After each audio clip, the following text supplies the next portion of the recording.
So we've got a Champion dual fuel unit here this morning. It runs on either propane or gas. It's 9375 starting watts or 8400 starting watts if you're on propane, which is 7500 rated on gas or 6750 rated on propane. But this thing has a fuel selector switch here, which if you're gonna switch from regular gasoline to LPG, you have to switch into the off position to flip it over. Now, if these contacts are not made when you're doing this, this unit will not start. So don't try to use the wrong fuel, and make sure that they're all the way selected one way or the other so the switches are engaged. Now, if you turn the fuel on, this thing will not get anything at all. So we turn it on, we try to start it. It's not getting even a pop out of it. It's like it's not getting fuel. Customer brought it in for that. We can't get it to do anything whatsoever. So there is a low oil shutdown on this unit. You want to always check the oil before you start anything. And I'll show you where the low oil shutdown is. Make sure there's no gas or anything in the oil. Oil level looks good. Doesn't seem like it has any gas in it. It is kind of dark oil, but so what you can do is to test your low oil shutdown coming right out of the side of the engine here. And this nut, that's going to be your low oil shutdown wire. So if you pull this straight apart, that will take that out of the circuit. So you may not be getting spark. If you're not getting spark, you can test that there. I'll show you that a little bit later. But again, there's no anything whatsoever out of this unit. So go ahead and turn it on and go ahead and get this thing tested out. And I'll go ahead and show you exactly what's going on with this thing. So we've got choke, we've got everything to on.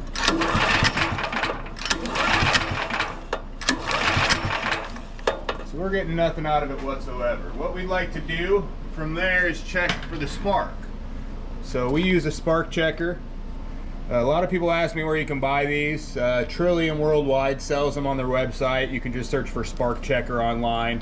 There's a few places that have them in stock currently as of today that I've looked at over the last couple days to see. But RCPW, Replacement Commercial Parts Warehouse, we ordered one from them a while ago, and it actually just shipped also yesterday, I believe. So as we're pulling, we're getting good spark. Now, if you don't have a nice spark tester, you can go ahead and unplug your spark plug wire, hold your spark plug against the block anywhere, and see if you're getting good spark. If it's showing up light, you can try replacing the spark plug, or if it's not showing up at all.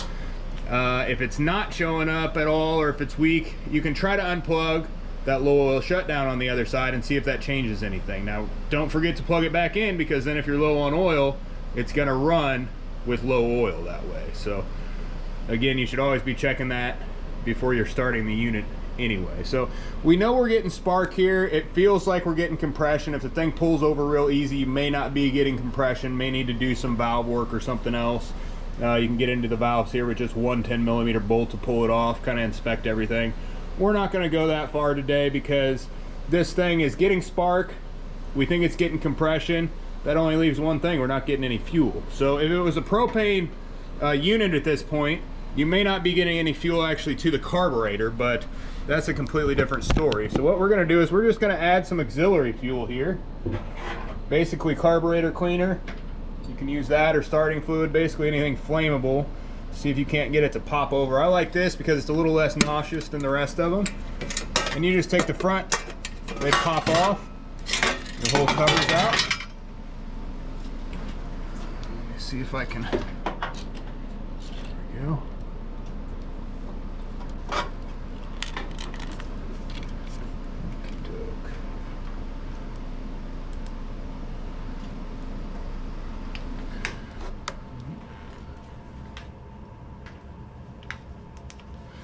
Okay, got some good light there now.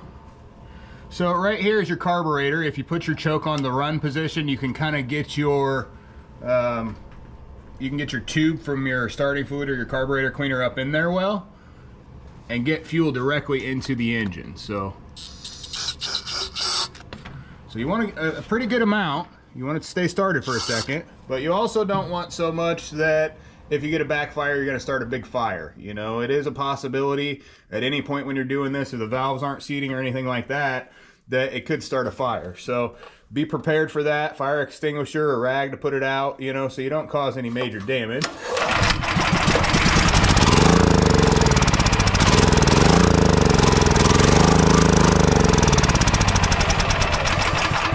So I'm not sure exactly why it died out. I probably wasn't giving it quite enough fuel to keep running, but as long as we're getting fuel there, everything's working good. I'm gonna go ahead and try to unplug the low oil shutdown, which again is just that one wire coming off, and it just pulls straight out. So it's just 2 units. See if that gives me any change. Go back to giving it start again. And that's just to test that low oil shutdown. Sometimes they go bad.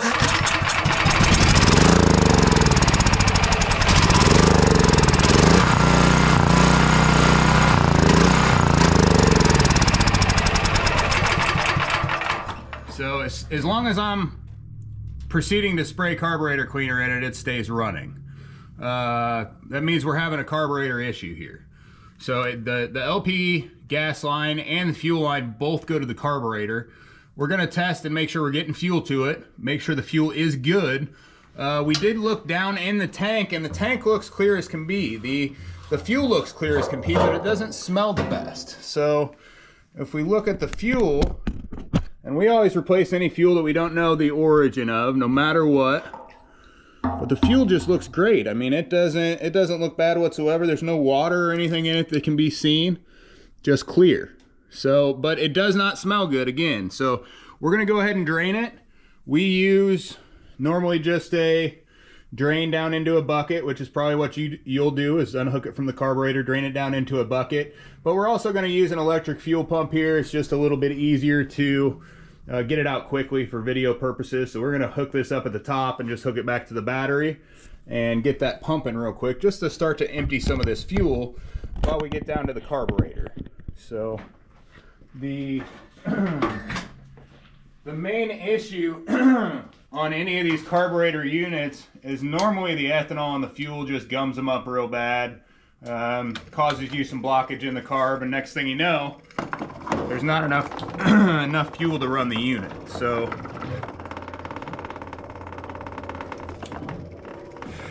alright, getting this fuel pump hooked over on the other side real quick.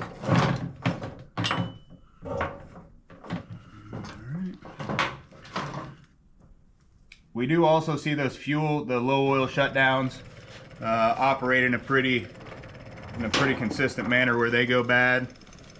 Very, very common. So what we're gonna do is we're gonna take this carburetor off, get it cleaned, and see if we can't get this thing back up and going. All you're really gonna need for this is a 10mm and an 8mm, and then you'll need a pair of pliers and something to take off the fuel line, something to clean out the jets with, you know, either torch tip cleaners or some sort of wire brush or brush. We like to use the looms actually out of a regular wire brush, like a stiff bristle brass brush sometimes. They work really well. And then you'll need a flathead screwdriver to get down in the main jet of the unit to remove it. You'll also need a Phillips head screwdriver and a 1/2" wrench or a 9/16 to get the bottom nut off of the carburetor, but that comes a little bit later. So it's nothing but basic hand tools. If you do need to take the spark plug out, it's 21mm or 13/16 to get it out of there. So we're gonna go ahead and just take all the bolts out of the front of the unit. There's 3 on this side and 3 on this side, and then I'll bring the plastic front cover off. These are just regular old 8mm. You can also use a 5/16, but this is everything on this thing is gonna be metric.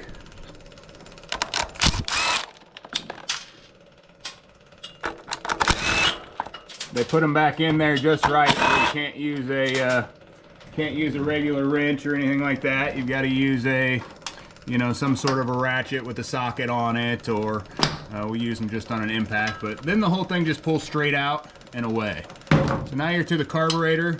Your breather coming from the overhead valve right in the way, so you got to pull it. It just comes up and out. So pull it straight up from the back side. And then you've got two 10mm bolts holding on here. And you take those off. And then there's one more on the back side. So it's a 10mm that sits directly opposite this. I have already loosened that just to make it a little bit easier, but you can use a wrench to get back there.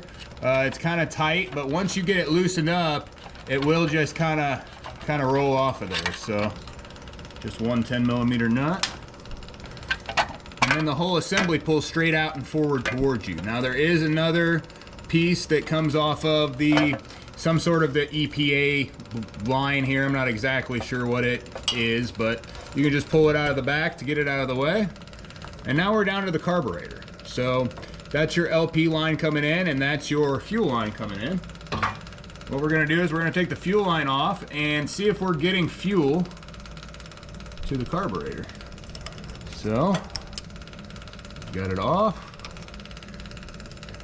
A lot of times if you just take and twist like this and then pry, then you won't actually damage the line.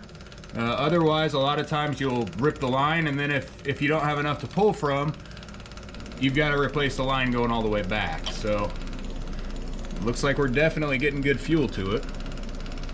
Good flow of fuel anyway, not necessarily good quality of fuel. But we're gonna go ahead and drain that. So I've got both the pump running in the top, and I've got it draining from the bottom here, just to make it kind of quick. There were about 5 gallons in there, so it's definitely quite a bit of fuel. All right, so you've got your gasket for the front, just comes straight off, and then you've got to take the LP line off. So you can do that just with the regular old Phillips. Just a hose clamp that holds it on. Now you do want to make sure you don't rip or tear this when you're taking it off, because that can cause you a leak. So, kind of the same thing again. You take it, move it back and forth, and then pry from the back side. It normally comes off without ripping or anything like that. Be aware there could still be LP in this line. Don't have open flames or be smoking or anything around it. It's not that anything would happen, but you never really know. So pretty easy to distinguish the two when you're putting them back together, for sure. What we've got to do now is we've got to follow the line over to the other side and unplug the wires that come off the bottom of the carburetor. So if you follow them up top, they come over here, and then it's just 2 quick connects, just like it was on the other side. So you can pull those straight off. They come apart one by one. You can't put them back on the wrong tab. They only go in one tab. And then up top, you've got little holders that hold those in place. So what you've got to do is you've got to push in on one side, pull it up out, and then the whole thing will come up out of there. So that's your little tab. It's got little tabs on it, so you got to push in one side, pull it up, then it'll come off. Now there's one there, and then there's one also here. On the one over on this side, it's a little further down in there, so you can't do it, but if you just run a screwdriver at the bottom and push up, it'll pop that tab right out of there. As soon as the first one comes out, so will the second. And that just holds the wire and the fuel line out of the way, so it doesn't get caught with the governor or anything like that, because if your governor here gets stuck, it's not going to be a good thing. The linkage needs to be free and not touching anything when it's operating. Alright, so we're back at the carburetor. From there, the carburetor is essentially free except for the governor linkage and the spring. So the first thing I like to do is go ahead and just pull straight up. Let me see if I can't get a little bit closer view for you. We get a little bit higher up.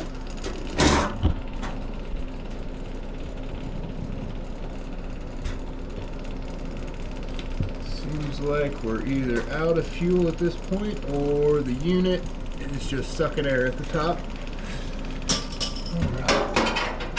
Not quite far enough down. You can always hear those electric fuel pumps because they start to make some noise if they don't have any fuel to them. The fuel actually keeps the pump cool while it's running. Alright, so if you pull up straight up on that spring, just up and kind of to the left, it comes right out. It's just kind of set in there. And then if you pull back on the governor linkage and pull the carburetor towards you, the carburetor will come, this linkage will come straight up and out. So again, you've got to pull the linkage or the governor back towards you to low speed and pull the carb towards you, and then pull the linkage up and out. So now your carburetor is completely free. At that point, once the carburetor is free, we're going to take it apart and figure out what's going on the inside of it. So get set up over here and get this thing figured out. So we actually use ultrasonic cleaning to clean these the majority of the time. You do not want to set the set your solenoid in there. It is possible for it to get ruined doing that. So there's two screws on the bottom. Now 9 times out of 10 when you go to do these, guess what? They're not going to want to come right out for you at all. That's very common. It's almost what happens every time. But if you grab a nice pair of pliers, what you can do is you can get them started turning. So if you grab them, we use the vice grips, they're great, but if you grab them and just turn just slightly, as soon as that gets started there, then you can take it out with your Phillips screwdriver. So set it, and yep. Otherwise, you're just gonna sit there and you're gonna play with it, and you're gonna end up stripping out those screws. It's not gonna work. Sounds like that fuel's about empty or pretty close to it. Looks like my bucket down here is getting close to the 5-gallon mark. But screws out at the bottom. Definitely got fuel in the bottom of the bowl. Now do be careful. Oh, we see some ethanol buildup all around your shutoff here. It is able to move though. So we want to get that clean before we get it all back in, but we're not going to mess with it right this second. Now you do want to be careful because there is an O-ring that sits here. So this O-ring seals the unit. I like to take it off and then put it the same way right back down on here so we know how it goes. Just make sure that you don't have issues coming up. All right.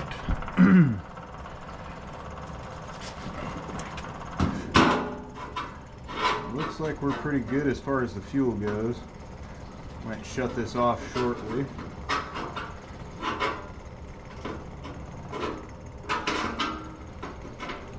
Seems like we're pretty close.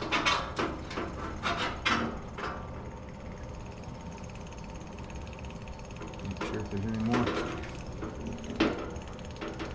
Just a tiny bit right down in that reservoir. I'm just finishing draining it here real quick.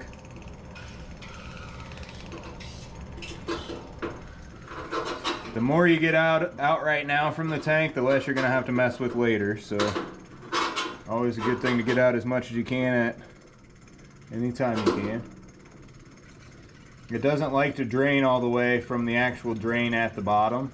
So you will have to, and I'll show you how to do that, you will have to get it out of there some way, one way or another. It has to come out of that tank. So I'll show you how to flush that tank out real good also.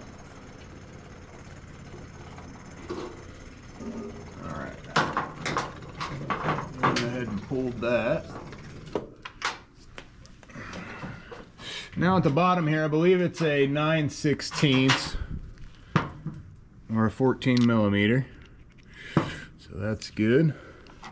What we're going to do is we're going to take that directly off. Now you can notate where your bowl goes.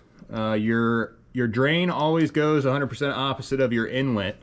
If you're not sure or want to be sure, you can make a mark into the side, and you know those marks line up. Again, when you take this off, you've got your O-ring at the bottom, so you do want to make sure that that stays where it is, stays intact, that you know which way it goes. As we pull it off, we get a bunch of stuff in the bottom of the carb here. So just kind of an ethanol buildup. There's little droplets of something in the bottom.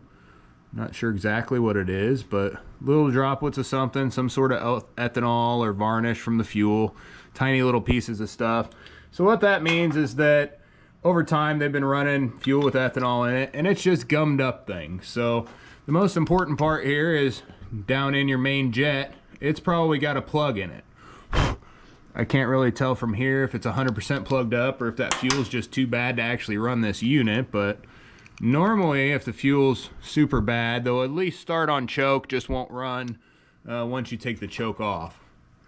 But again, you've got to have a screwdriver that fits down in here to get this jet out, but you don't want something too narrow as you can strip out that brass. It's very easy to do. What I like to do is push real hard while I'm doing this and turn. So if you push in real hard and turn, normally it keeps that from stripping out too bad. So we're gonna take it out, take your main jet out. And normally you can just, you know, pound them down on something soft there. Don't do it on something, you know, real hard or anything that's going to damage this. You can damage those threads when doing it, but normally your emulsion tube and your main jet will just pop right out. If it doesn't, you can work down through here. If you go to the choke side, it's a little easier to see, but the emulsion tube actually comes straight up through. So if you're having an issue getting it out, you can actually push it from here and get it to come out. Sometimes if it's completely gummed up, you'll have to push it and then spray some carb cleaner here, push it back up in, and then push it back down, kind of work it back and forth until it gets kind of freed up. So we do want to take out, there's a jet up underneath the, up underneath here, like a pilot jet type. You can notate how far back your governor stop is and take it out. It's normally about 1/4 inch or so. But it just unscrews, and then the top piece just pops off, and then this just pops up and out. So you can kind of use a screwdriver. You do want to make sure all those O-rings stay in good shape, but there is a tiny little jet down through the center there. We use a piece of like a wire brush just to poke it out. You want to make sure you can see it down through the hole. So we're going to go ahead and throw this stuff in the ultrasonic cleaner, get it cleaned up, and then we're going to come back and get everything put back together. Now you don't want to put the O-ring here into the solution. We use simple green and water solution in the ultrasonic. I like to keep it the same way, that way I know which way it come off, which way it goes back on. You can take this off or you can leave it on, either way. Doesn't really matter. We're gonna just put this in the cleaner, let it clean for about 10 minutes, and then we'll come back, get this thing finished cleaning up and get it put back together. So the ultrasonic just cleans everything a little bit better than you can do by hand, a little bit quicker.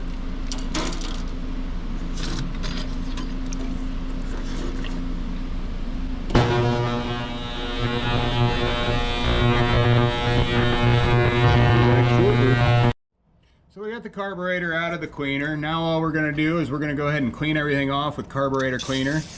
Make sure that all that water is off of everything, spray down through real good everywhere.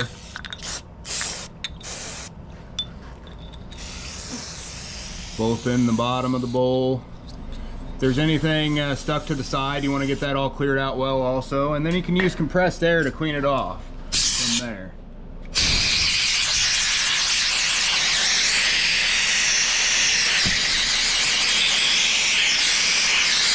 If you don't have compressed air, just the carburetor cleaner will suffice. It will eventually dry for sure. You want to make sure that gasket's in good shape and stays down in there.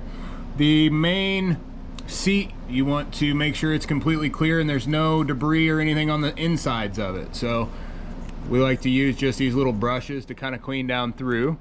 Makes it nice and easy. And if there's anything in there and you don't get it off, you're gonna have issues. So that kind of goes for anything in the carburetor here. That's a very important part. With your needle in your seat, you want to take it off. You can pull it kind of at an angle and pull it down through. There's a little spring up top. You want to make sure all along the edges and the ridges here, there's nothing on it whatsoever. So if there is, it's going to cause this needle to stick. Your seat here, it needs to be perfect. If there's any divots or any rips or anything in it, it will not seat. And then you're going to have gas down in your crankcase. So that's not going to be a good thing whatsoever. Make sure that that's in good shape. To put it back on, it just goes straight up through and then pops back to the side. So super easy to get in and out.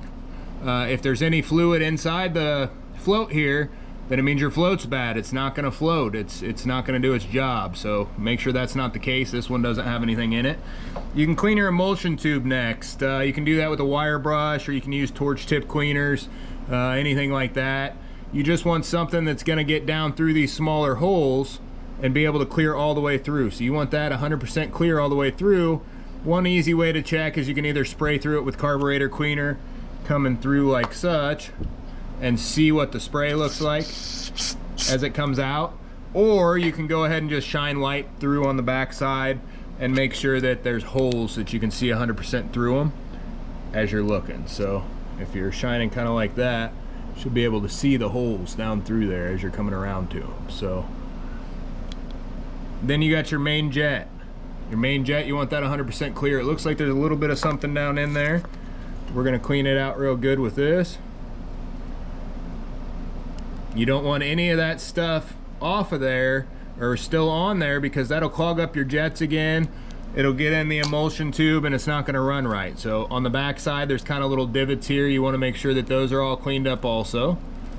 So again, this wire brush works well. You can just pull a loom out, actually. You can just pull it up out with a pair of needle nose. That's what we do a lot to clean down in the seats if they're real bad and stuff like that. But they work just super good to get everything off. You can throw one of these pieces just down through your jet here, and you want to make sure that you can see that that's went down through. As long as it's went down through there, then you know that that jet is unplugged. If there's any green buildup or anything all the way around, you want to make sure that's cleaned out. Blow it out. Then we've got the nut here that kind of attaches everything. Make sure that there's nothing stuck anywhere around it. No green gunk or anything on the inside, any of these holes. The cleaner you have it, the better this thing is going to work and the longer it's going to last. So you want to make sure those are all 100% clean. These look great. And then we're going to go over, we've got the solenoid on the bottom. So it's got green gunk and slime and everything all over it. Just go ahead and brush it off. Nice good wire brush to it. Get all that stuff off of there. Once we get it pretty good, we can throw some carb cleaner on there and clean it up. Again, this is one of the pieces we didn't put in the cleaner, but we usually just do it just like this, and it works very well. All right. Just keep working it back and forth. It should spring in and out without having really any resistance, is what it should do by the time you're done with it. It should just pop right back up. And again, try not to get gas or carb cleaner or anything on those O-rings. Sometimes they will swell up if you do. So now we're getting good reaction out of it. And there is a metal or a rubber tip on the end here. So you do want to make sure that you don't hit that with when you're cleaning it or anything like that. But the rubber tip just seats down into that, down into your assembly up top here, just to keep fuel from going through. So it's a little bit different than a lot of them. A lot of them don't have that, but this one does. So, all right, now we're gonna go ahead and we're gonna put our gaskets back on since everything's nice and clean. Okay, so just the way they came off, put those back on there, and we're gonna go ahead and reassemble this thing. I like to blow everything off again as I'm putting it in, just double check that everything is in good shape. You can put your float right back in there along with the needle. And put your pin in. And you can test this by using a vacuum gauge. Otherwise you can use just use your mouth and make sure it seals back to your tongue or your lip or something when it's down. And then make sure that you can blow through it when it's up or open. So easy way to test that. Again, the drain goes opposite where the inlets are. So 100% opposite, 180 degrees. And then you're gonna go ahead and reinstall, or I'm sorry, that doesn't come first. You want your emulsion tube and your main jet in there first. That'd be a good thing. It's a little easier if you do it before you put the bowl back on, but it doesn't really matter either way. You screw it back down in. You don't want to over tighten it when you do it, just tighten it up firm. Now we got the bottom nut that holds everything on going back in. And again, that's just a 14 millimeter. Tighten it up. Okie doke. So then we can go ahead and put that all back in if you want now. It just pops down in. You want to make sure that that kind of seals down in there as you're going, that those O-rings aren't real bad or anything like that. And then we can go ahead and put the stop for the governor. here. And again, it goes about a 1/4 inch past or so. Not a super important area to have perfect. Now when we put it back in, we want the wires to go out the same side as what our inlets did, because that's the way it came off. Put the screws back in the bottom. Again, these, you don't want to just sit there and crank on them. They get pretty tight pretty easily, so just snug them up real good. They've got lock washers on them, so that'll hold them in place.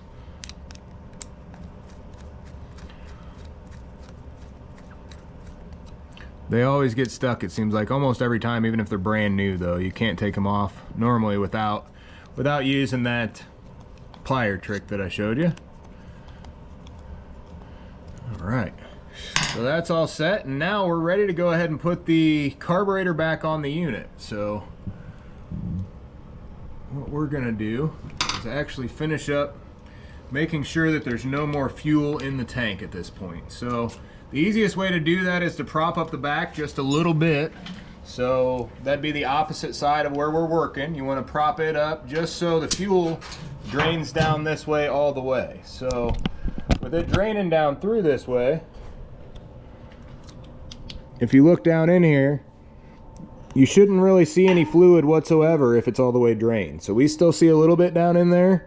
What you can do is you can put a clean rag, something that doesn't shed or anything like that, down in there and blow some compressed air. Otherwise, you can throw some carburetor cleaner down in there and go ahead and blow it out with compressed air. Either way, what that's going to do is just dry it out.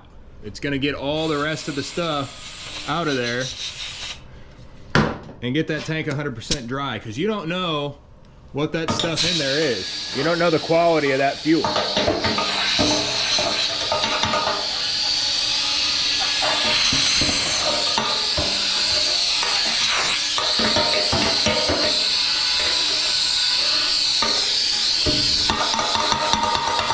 When breathing that in, it is pretty nauseous, especially when you're using carb cleaner and you're mixing it with an unknown fuel and then blowing it out, which is essentially vaporizing it, making it come up. So we still got a tiny bit down in there. What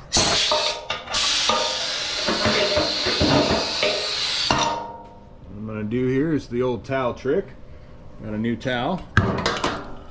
So what we do, throw it down in there. And then we basically use the air pressure to blow all of that fuel around and get it stuck to the rag and get it up out of there. So if you lose control of it and drop your towel down in there, you're going to have one heck of a time getting it back out normally, but so don't do that.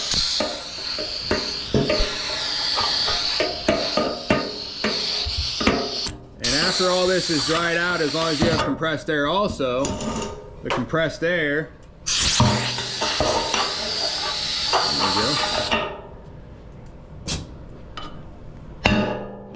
so now we're nice and dry. No fuel in it whatsoever. All of the unit is completely blown out except for the fuel line here. So just one more test to make sure that everything's blown out as you want to blow through the fuel line, back up through, and then you'll check up top again to make sure that no fuel came up top, where you need to blow it back out. Everything looks good there. So you know your fuel system is 100% clean at this point. So that's great. What we want to do from there is we want to put the carburetor back on. So the intake gasket there at the backhand side, this gasket here, we always replace them. There's never a time where we don't replace them, because that's one of the most important parts that you can have on this unit. It's got to be perfect, otherwise your unit's not going to work right. So if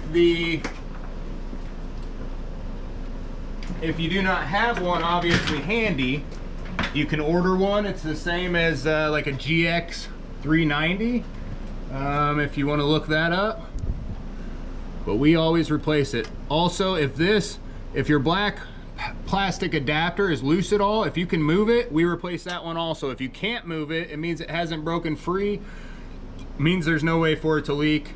They never leak as long as they don't move. But if this plastic is movable, go ahead and replace the gasket directly behind it also. If those two gaskets pull any air in, it's not going to run right. So now that we've got that done, we can go ahead and put this governor spring and linkage back on. So again, you just pull that towards you while you're putting it in, and it's got to be about halfway on, and that gets you good to go. Then we can put, you got to make sure that that hose clamp stays on there, and then we can put it back on. So you want to tighten that up pretty good. This is an important area, because if that's not tight, you will get leaking out of liquid propane gas coming out of here. So be very aware that that is an important area that does need to be tightened up well. So I think it's a 1/4 inch, I believe.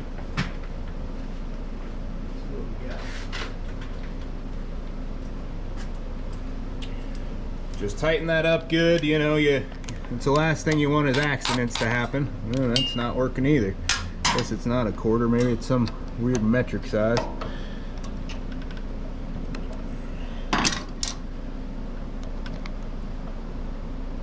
All right. Okay, I feel good about that. Again, just make sure it's tight. It needs to be super tight. I'd always rather, you know, tighten it a little bit more and feel safe about it. We can go ahead and put our fuel line back in. If there's any bad spots or anything on the end, a lot of times you can cut just a tiny bit off of them. We do that a lot of times anyway, because it just creates a better seal.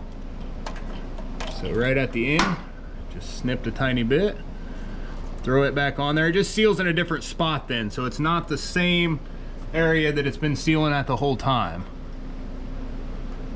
Throw that on. Now our little tabs up top, they can be thrown on too, along with your lines and everything else. So the fuel line comes up through at the back, up together, and then goes around, and then the little tab sits back down in there just like it came apart. Same thing happens up top here.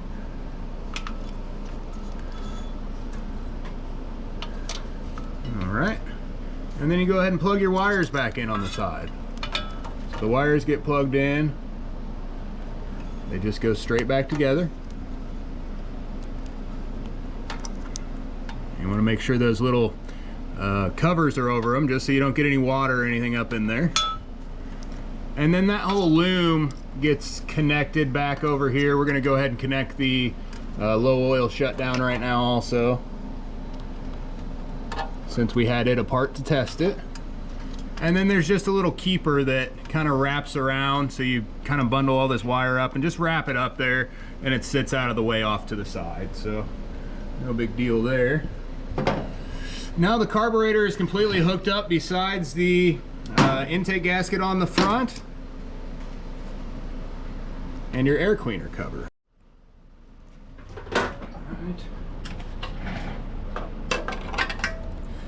So we're just going to put the 2 nuts on the front of the air cleaner cover base here on. You want to tighten those down, but you don't want to over tighten them. But you do want them to be snug enough that you're not going to leak from those back gaskets. So at this point we can go ahead and run the unit as soon as we get some good fresh fuel in it. You want to make sure that you're putting fresh fuel in it. If you're not, you're going to be right back in the same boat. So we use ethanol free. We treat it with Phaser 3000. It does help with the accumulation of moisture and water over time. If you're leaving these sit, you want to make sure they're filled all the way up, just so the temperature difference doesn't grab moisture out of the air. Very common issue. I just put enough in to start and test it. We'll worry about putting everything back together and getting everything 100% here in just a few minutes. But basically at this point, all that needs to happen is the other cover for the air cleaner needs to go back on, and the air cleaner cover needs to go back on. Fill it all the way up with fuel the rest of the way, and we're good to go. But we're going to go ahead and test this, make sure everything's good before we put it all back together. So got the unit to on there. Choke is on.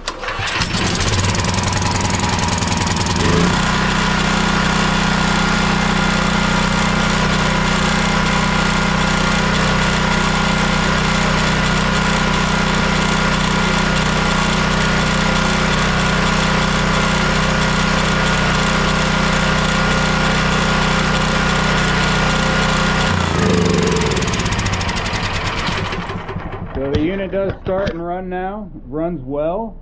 The issue was the carburetor being gummed up or that solenoid being stuck, one or the other. I did forget to put the EPA line on, so you want to just poke that back through the hole. But other than that, that takes care of your entire issue. So that should get your generator back up and going, your dual fuel unit, if you're having any problems with it running. Thanks for watching. Like and subscribe.